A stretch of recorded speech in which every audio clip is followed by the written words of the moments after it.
চা বসিয়েছিলাম, গরম হয়ে দুধটা উতলে পড়ে গেছিল। 78 ইয়ার্স এজ, এখনো পর্যন্ত কিন্তু এই স্কুইটা চালিয়ে বেড়ান।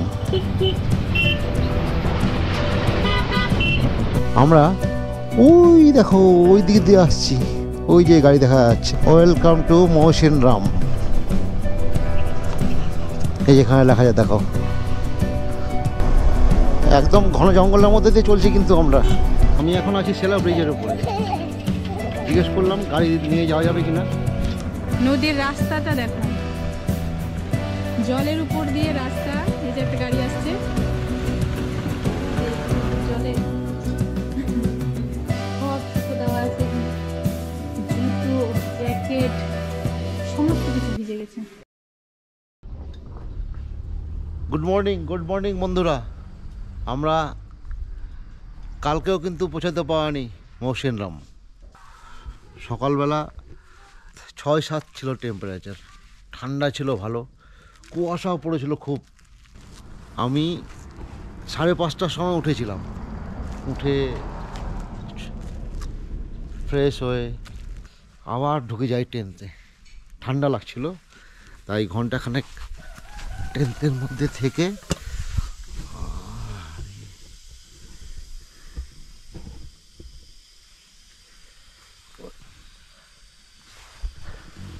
চা বসিয়েছিলাম, গরম হয়ে দুধটা উতলে পড়ে গেছিল। দৌড়ে এসে আবার গ্যাসটাও নেমে গেছে।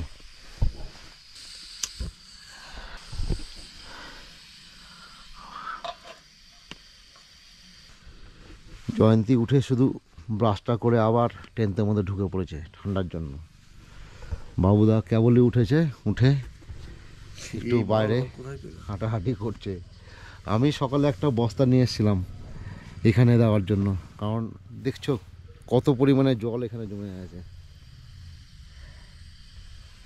আর পুরো টেন্টের উপরে এই পলিথিনটা আমি বহুত দিন ধরে ইউজ করি, এবং ইউজ করার জন্য টেন্টটা ভেজে না চট করে।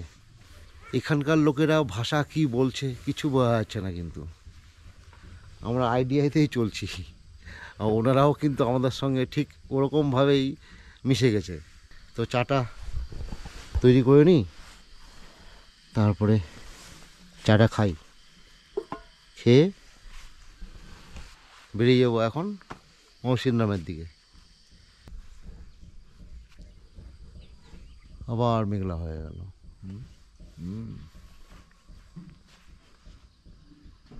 মৌসিনরাম যে মেঘালয়, মেঘের দেশে, সেই জন্যই তো এখনই রোদ, এখনই মেঘ। 11টা বাজে আর আমরা বেরিয়ে মৌসিনরামের দিকে রওনা দেব। এখান থেকে গুগলে দেখাচ্ছে 33 কিলোমিটার মৌসিনরাম। আর এই আঙ্কেল আমাদেরকে কালকে রাত্রে এখানে থাকতে দিয়েছিল। আঙ্কেলের 78 ইয়ার্স এজ, এখনও পর্যন্ত কিন্তু এই স্কুইটা চালিয়ে বেড়ান। সকালবেলা বেরিয়েছিলেন আমাদের সামনে দিয়ে।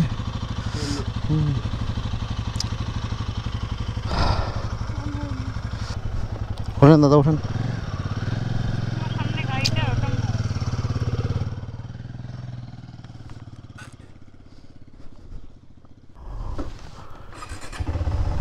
Uncle tata tata tata, bye bye bye bye bye by.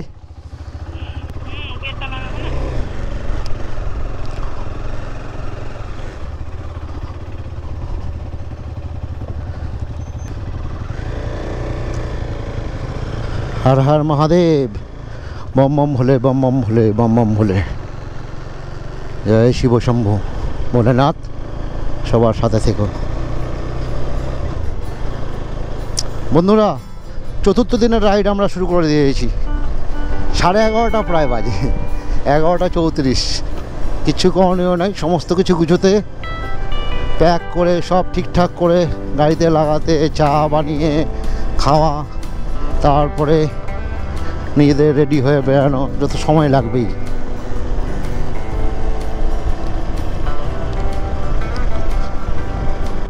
জাকরাম village থেকে বেরিয়ে এলাম আমরা কালকে ছিলাম জাকরাম ভিলেজ। মনে পড়ছিল না নামটা, কারণ এগুলো নাম তো পরিচিত না, তাই জন্য।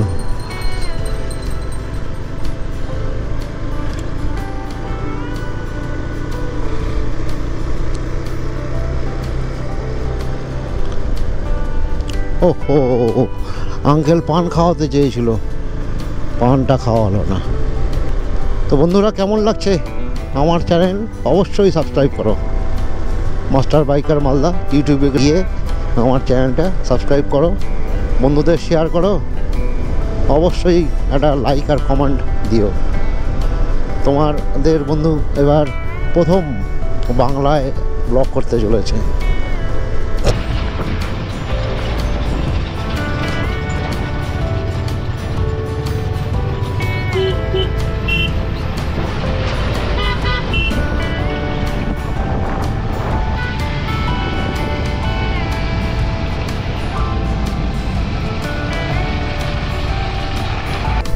জল তো দেখে মনে হচ্ছে স্নানটা সেরে ফেলি এখানে।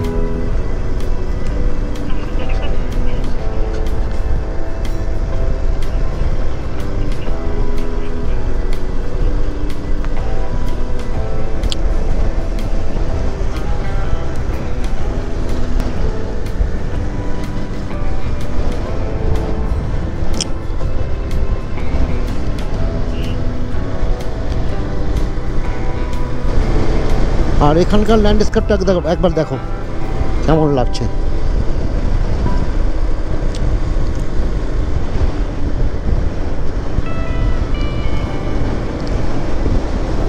যতদূর চোখ যাচ্ছে শুধু ফাঁকা ফাঁকা ফাঁকা, কিছু নেই।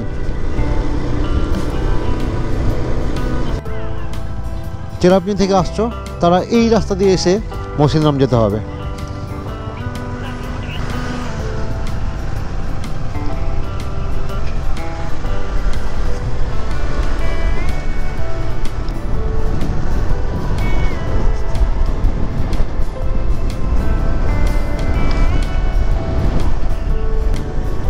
নিচটা একদম কুয়াশায় সব ঢেকে আছে, কিছুই চোখে পড়ছে না, নিচে এত ঘন কুয়াশা।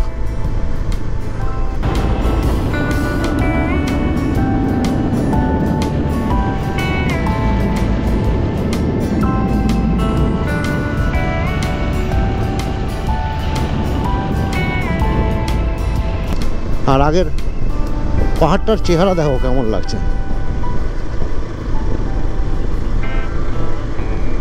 আমরা ওই দেখো ওই দিক দিয়ে আসছি, ওই যে গাড়ি দেখা যাচ্ছে। আর জায়গাটা যদি কুয়াশা না থাকতো তো এত সুন্দর এখান থেকে একটা ছবি নেওয়া যেত। চলো কি করা যাবে। আমরা প্রায় মৌসিনরাম গ্রামের দিকে পৌঁছে গেছি, আর খুব বেশি হলে 3-4 কিলোমিটার হবে।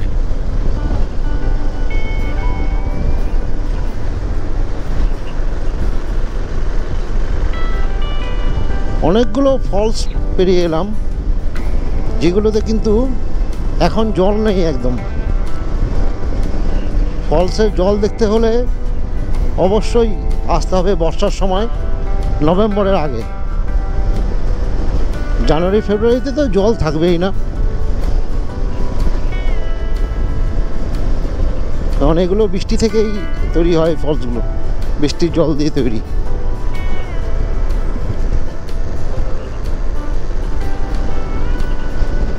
হয়তো এটাই বা মৌসিনরাম, এখান থেকেই মৌসিনরামের শুরু।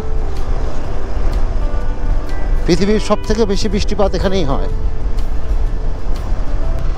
ওয়েলকাম টু মৌসিনরাম, এই যেখানে লেখা যায় দেখো। খুব খিদে পেয়ে গেছে, একটু কিছু খেতে হবে। এখানে একটা ফাস্ট ফুড দেখো, দেখি কি ফাস্ট মোমো পাওয়া যাবে, দেখো নামো। চিন্তা করেছিলাম তা হজম হয়ে গেছে, এখন আবার খিদা লেগেছে। মৌসিনরামে ঢুকেই একটা রেস্টুরেন্টে খেতে বসেছি। খাবার এসছে chowmein, fried rice, egg fried rice. খুব ভালো লাগছে না?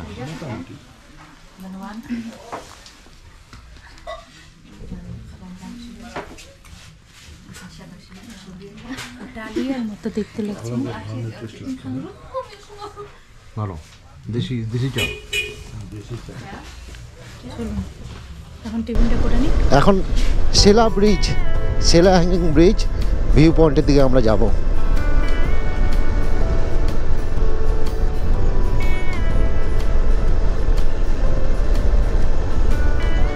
মোটামুটি 30 কিলোমিটার যেতে হবে।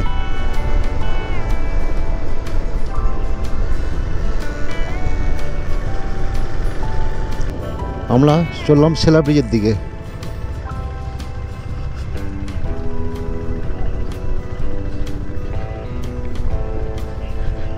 রিঙ্কু 34 কিলোমিটার, একদম বাংলাদেশ বর্ডারে চলে যাব আমরা।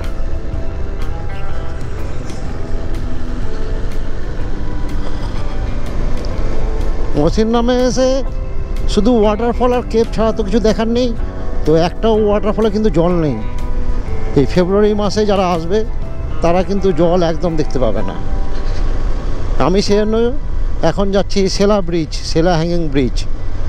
যদি ওখান দিয়ে বাইকটা পার করতে পারি তাহলে খুব কাছাকাছি হবে চেরাপুঞ্জি, না হলে আবার এই রাস্তা দিয়ে কিন্তু ব্যাক করতে হবে। আর মহসিন নাম থেকে বেরোনোর আধা ঘন্টার মধ্যেই দেখো পুরো আকাশটা মেঘলা হয়ে গেল, মেঘে ঢেকে গেছে চারিধার, কেমন একটা অন্ধকার কুয়াশা কুয়াশা ভাব। একদম ঘন জঙ্গলের মধ্যে দিয়ে চলছি কিন্তু আমরা। গাছগুলো পর্যন্ত রাস্তার উপর নুয়ে পড়েছে।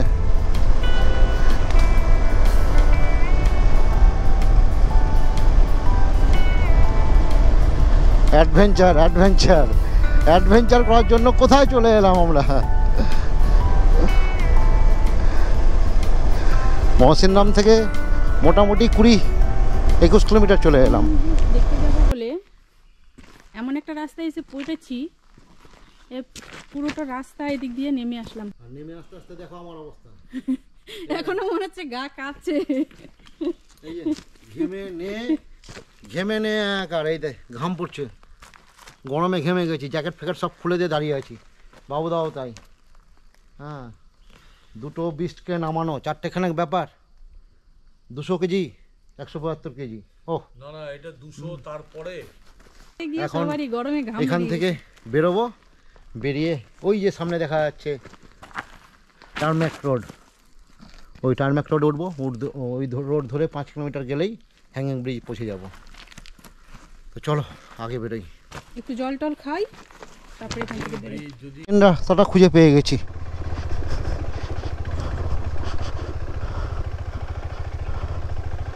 ঘন জঙ্গল আর মাঝে মাঝে সুপারি গাছের বাগান, মানুষ লোক বসতি কিছুই নেই। হ্যাঁ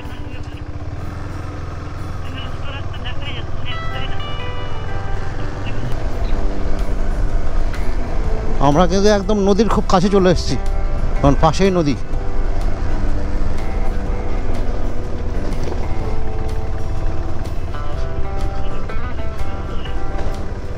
রাস্তার কাজও চলছে, রোলার দিয়ে মাটিকে বসানো হচ্ছে।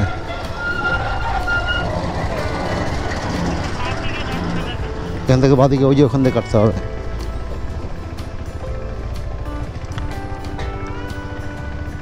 সেলা ব্রিজ, সেলা ব্রিজ, সেলা হ্যাঙ্গিং ব্রিজ দেয়ার, ঠিক।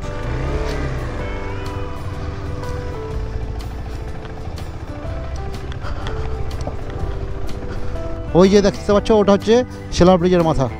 তো এখন যাই রাস্তাতে, রাস্তা তো দেখে কিছু বোঝা যাবে না, আগে রাস্তায় ঢুকি তারপর দেখতে হবে। বোল্ডার সাইডে আবার বালুও আছে।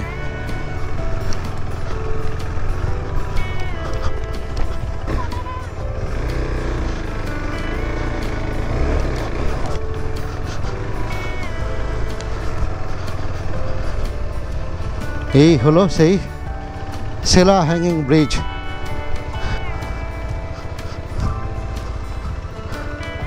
ওটা দিয়ে ওঠা রাস্তা, তাও এখানে গাড়িটা থাক, দেখে আসি নিচে নেমে।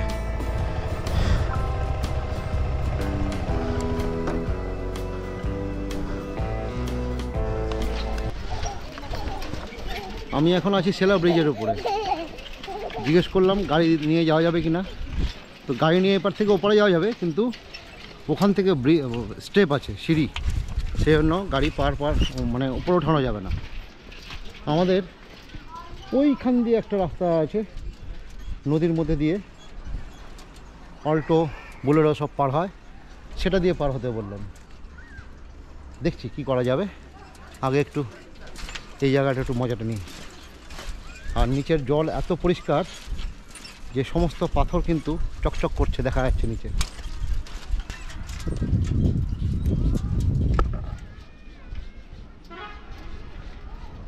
তো আর এখানে সময় নষ্ট করব না, এখান থেকে বেরিয়ে আগে যেতে হবে।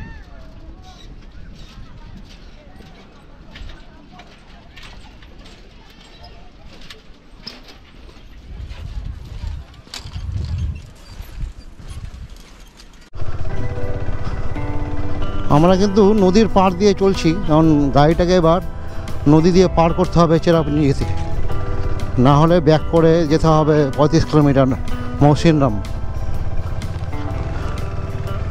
যেতে চাইছি না বলেই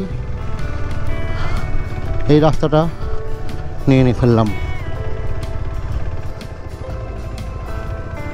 আমি তো বুঝেই পাচ্ছি না গাড়িটা কি করে পার করব, এত জল সামনে।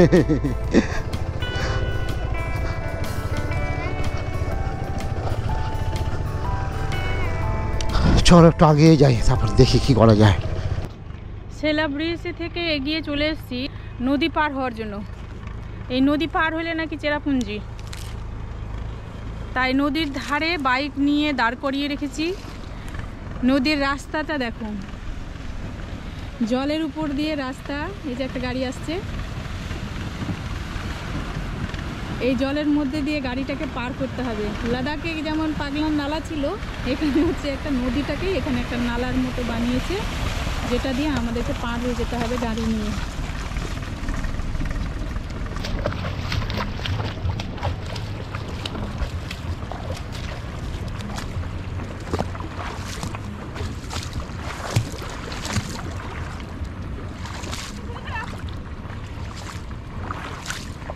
সেলা ব্রিজ দিয়ে তো পার হতে পারলাম না, নদীকে ক্রস করলাম। জুতোর মধ্যে জল ঢুকে গেছিলো, সম্পূর্ণ জুতো দুজনেরই। আমার জয়ন্তীর, বাবুদা তো জুতো খুলে নিয়ে খালি পায়ে শেষমেশ গাড়ি পার করলো। চলো আগে নদীকে নিয়ে মেন রাস্তায় উঠি। অন্ধকার হয়ে গেছে, কিছু তো বোঝার উপায় নাই। এই চাকার দাগ দেখে দেখে চলতে হচ্ছে, যেখান দিয়ে চাকার দাগ পড়েছে।